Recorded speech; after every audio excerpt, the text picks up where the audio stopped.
This is the border of Bangladesh, where thousands of refugees are crossing every day after fleeing their homes in the Rakhine state of Myanmar. It's thought that in the last month alone, over 500,000 people have crossed this border after the Myanmar military launched a violent offence against a Muslim minority group called the Rohingya. I mean, you end up in a camp full of almost 1 million people who have nothing, who have watched their families, their nearest and dearest have been murdered.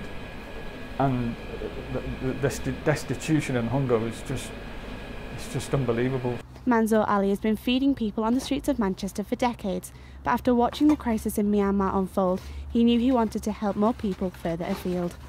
We started Barakah Food Aid about almost 8 years ago. We started by giving out homeless food packs. We started by helping one individual, and then we realised on our journey back home that there were more than one people that needed looking after. These shots were taken by Manzoor on his most recent trip to the refugee camps in Bangladesh, where the United Nations say the Rohingya are the most persecuted minority in the world and has highlighted the human rights violations they faced.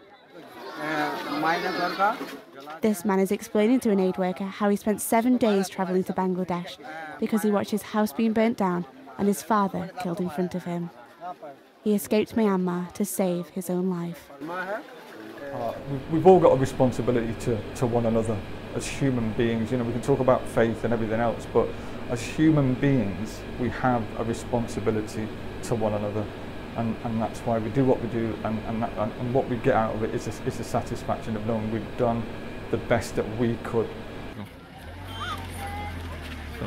These children have been forced out of their homes and escaped with nothing but the clothes on their backs.